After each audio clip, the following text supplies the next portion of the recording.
If he created the animals and the vegetation at the same time and he don't give it time to grow, the animals would have ate everything up. Then how would the animals have lived?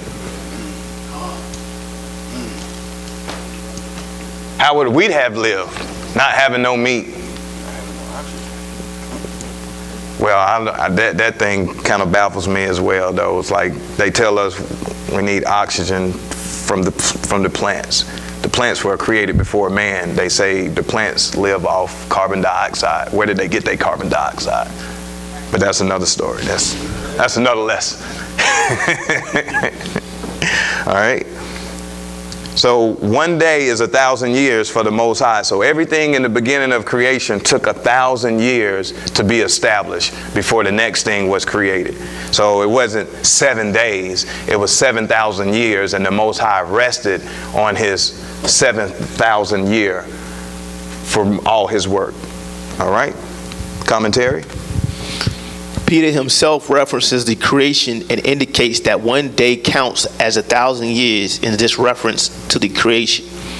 He also says that we should not be ignorant of this fact because, let's face it, the rest of the world has no clue of this fact, and the fact that the Most High's judgment is still coming regardless of how long we have waited. The creation was like a week for him. Like last week for him. Like last week, Salaki. Yeah. It was like last week to him. So people can keep being mockers, scoffers, or whatever you want to call them. Man, he ain't came back yet, man. Y'all crazy. Y'all keep believing that, doing what you're doing. What we doing so bad? We actually being good people. So I wish I'd have came to the knowledge and ways of the Most High a lot sooner. What we call the truth. But it wasn't my time. I had to go through some things. I had to learn some things to really appreciate what he has done for me and what he's continuing to do for me. But because like the song you played earlier, he's still doing a great work in me. He ain't done, because I ain't nowhere near perfect. Nowhere near. All right. Now we're going to go to the book of Colossians, chapter 1, verses 12 through 20. The book of am I saying it right? Colossians. Everybody say it different. Colossians.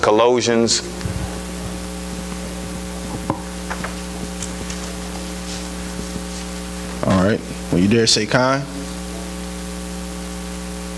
Colossians chapter 1, verse 12. All right. Verse 12. Giving thanks unto the Father, which hath made us meet to be partakers of the inheritance of the saints in light. So we ought to give thanks unto the Most High. Like I said, you know, we all could have been there. We always supposed to give thanks to the Father in all things, which hath made us to meet to be partakers of the inheritance of the saints in light. So by the death of Christ, we are now partakers of that inheritance. Well, through Abraham, we were given that promise. Read. Verse 13. Who hath delivered us from the power of darkness and have translated us into the kingdom of his dear Son, in whom we have redemption through his blood, even the forgiveness of sins. Verse 15. Who is the image of the invisible God, the firstborn of creation. It's like the firstborn of every creature. For by him were all things created that are in heaven and that are in the earth, visible and invisible. Wherefore they were, whether there be thrones or dominions or principalities or powers, all things were created by him and for him. Created by him and for him, because the Most High is the Alpha and the Omega. So he knew when he sent forth the word, which was Christ, to create the world, that everything that he made for him, because he knew at one point in time that he would be on this earth. So everything he created was by him and for him. Read. And he is before all things, and by him all things consist. So if it wasn't for the word being put forth that the Most High spoke, none of this would be here. We wouldn't be here. Read. And he is the head of the body of the church, who is the beginning, the firstborn from the dead, that in all things he might have the preeminence. For it pleaseth the Father that in him should all fullness dwell. And having made peace through the blood of his cross, by him to reconcile all things unto himself. By him, I say, whether they be things in earth or things in heaven.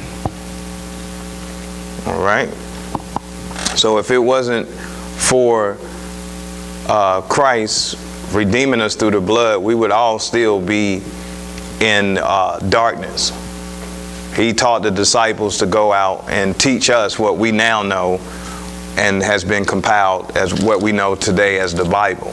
So if it wasn't for Christ and John that he sent first to speak of Christ, and then for Christ to teach the disciples, to teach us what we now know, we will all still be lost and be in darkness. So he redeemed us not only from forgiveness of sins, but from out of this dark and evil world. Read. Oh, commentary, sorry. Christ, who is not the Father, as indicated in this scriptural reference, represents him and created the entire creation through the power of the Father. It tells us also that he delivered us from the power of darkness, which originally happened in the beginning. Without the Father creating light, darkness would spread and destroy all life. The darkness in man is constantly showing evidence of this same mystery. Yeah, and we're seeing the evidence of that every day. We know the news is mainly false, but as watching the news, you see so much evil taking place in this world, more so than you've ever seen in our entire lives. I know I've been here 43 years and I ain't never seen it this bad. Kids can't even, I'm growing up, I remember we could at least stay out under the street light. Like, you can't leave your kids out with no kind of supervision. Not in the fear of what they're gonna do, in the fear of who gonna snatch them up, what might happen to them, what crazy is lurking in the midst. Back then, that was far from your mind. People wasn't snatching up, not no black kids anyway. They ain't want to take care of the ones they already had, yet alone snatching up some extra. So that was a thought far from us. Just stay out there in front of the street, on the street light. Y'all play all you want. Now, scared to even let them go outside. It's kind of almost good that they're on these PlayStations and all that, because at least you know where they at. I mean, not to justify PlayStation and all this social media stuff, but at least you do know your child is safe in the back room. And all this craziness I see on the news with cyberbullying and it's just stupid foolishness. Like, turn your computer off. Like, I'm being bullied on my computer. Turn it off. I mean, that's the dumbest thing I ever heard. I'm like, y'all have nothing else to talk about? Y'all got to just make up stuff? And to be talking about they soliciting children through the thing. If you ain't taught your child well enough, they don't need to be going, believing somebody texting them, oh, I'm your friend, you ain't ever seen no picture, you don't know this person, you ain't give them your email or whatever, however they're contacting you. You know that, I know mine got sense enough to know that they don't need to be talking to that person, and you better not go outside talking about I'm outside in the van, come out. That's red flag number one right there, you in a van.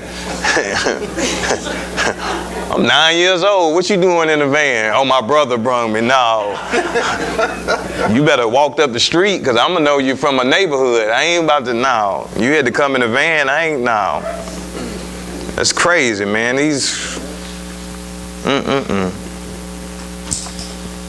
So the darkness of man is constantly showing evidence of this same mystery. So, I mean, men are so wicked in this day and time, and just with the, oh man, just, it's just really bad. We'll leave it at that, because I can go into some things, but I'm trying not to make the lesson long. All right. Second, next scripture is going to come from the book of St. John 3 and 16, chapter 3, verse 16 through 21. Everybody should have learned this scripture in Bible school. Sunday school right here. Mm-hmm. You don't know this one, something wrong. Broke it down wrong, but yeah, they still taught it. You get a con when you ready? All right. John 3:16. For God so loved the world that he gave his only begotten Son, that whosoever believeth in him should not perish but have everlasting life. For God sent not his Son into the world to condemn the world, but the world through him might be saved. He that believeth on him is not condemned, but he that believeth not is condemned already, because he have not believed in the name of the only begotten Son of the Most High. So there ain't none of us in here. We know the name of the Most High, and we believe that Yeshua is the only begotten. So that's why we sitting here now. So this don't take a whole lot of breakdown here. Go ahead, read. And this is the condemnation, that light is come into the world, and men love darkness rather than light, because their deeds were evil. For everyone that doeth evil hateth the light, neither cometh to the light, lest his deed should be reproved. And this is the analogy I gave a week ago, that we are the light. We got to let our light shine. And it's the people that are still in darkness are like when you sleep. And it's the same relevance too, that they're asleep. They're not awakened yet. But when you sleep and somebody cut that light on, what you do? Man, cut that light out. Nobody don't want to be a part of the light. And right now, we are that light, but nobody don't want no parts of us. Oh, man, you always talking that God stuff, man. I ain't got time for that. Go on, man. I don't want to hear that. So the men of darkness love not the light. They don't want to be a part of the light. So they are just like when you sleeping, because they still sleep, you flick that light switch on and cut the light out. Oh, no, that's too, y'all doing too much. Nobody don't want to be a part of the light. But we have to be the light. We were commanded to be a light, to be a representation of the light. And without the light, you have no life. Your flame gonna flicker, and eventually it's gonna go out. And you're gonna be a part of the wrong light. That fire that when you go to it, poof, it's gonna light up. You're gonna be a light then. You're gonna be on fire like a match. So you want to be a part of the good light and not the bad light. I ain't trying to be no match. All right? Read. We'll stop at verse 20. Yeah. Yes. Verse 20. For everyone that doeth evil hateth the light, neither cometh to the light, lest his deeds should be reproved. But he that doeth truth cometh to the light, that his deeds might be made manifest. Hold up. Let's go back to verse 20. For everyone that doeth evil hateth the light, neither cometh to the light, lest his deeds should be reproved. Oh, they come to you. Oh, I know you're a praying person. Can you pray for me? Can you do this for me? Oh, now you want to be a part of the light. But you still want to do your evil deeds. You still want to partake in your sinful ways. But now you need some prayer. and something ain't going right in your life, now you need to be reproved. You coming to us like, can you help me? Will you pray for me? But you don't even want to believe what I believe. But you know I'm a believing person, and you know I'm following the ways of the Most High. But now stuff going wrong for you. Now you want the power that I have, but you still don't want to come to the power. But you just want me to wave like I'm a magic wand, poof, be gone. Like the trouble's gonna be gone because I'm praying for you. Go ahead. Last week, Darak and I were talking, and it just occurred to me when we read in 1 John, when it said that Christ was that light. Correct. Right. So we were talking about, as men, everything that we were taught in this world to behave and act, and still to this day, the lessons that we get taught through the world, how a man should behave, how a man should act, to be extra aggressive, and to talk with a whole lot of bass in your voice, and to never be, what's the word I'm looking for? Humble or Right. meek or humility. It's like saying the same thing. They hate those things that represent Christ, because all of those things represent Christ. And people will look at that, and you trying to be a good person just by being Christ-like, and they'll be like, I ain't being soft. Right. I ain't being weak. Yeah. Because that reproves their deeds. Right. They won't come to that light. They won't come to Christ. But that's what coming to Christ looks like. But that's all I had. Oh yeah, that's so true indeed. Oh, you weak, you soft, you a punk. Why? Because I'm humbling myself? I'm treating people nice? All right, we'll see what your reward will be. I'm going to keep doing what I'm doing, because I done tried it that way that you going through, and it ain't do nothing but get me in jail. I don't know about you, but yeah, that way landed me in a place I ain't want to be. I'm in the right place now. God. Read. Verse 21. But he that doeth truth cometh to the light, that his deeds might be made manifest, that they are wrought in the Most High. So when you're doing good, you don't mind going out doing good and letting other people see you doing good. But when you're doing evil, most of the time you sneaking doing whatever you're doing. Being with somebody else's wife or somebody else's husband, or stealing, or gonna kill somebody, or gonna rob somebody. You ain't trying to be seen. You're trying to be hidden in darkness. Read. Oh, that was it. Commentary. In order to save the world from utter destruction, the Most High sent Christ to deliver Israel, so that they could now, once being delivered, preach of that light to those who wish to stand on the side of light when darkness is destroyed.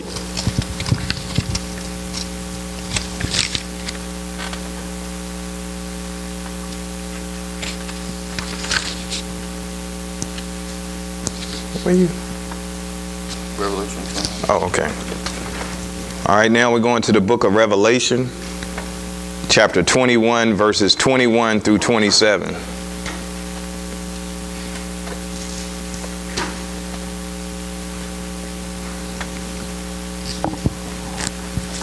You ready, say Khan?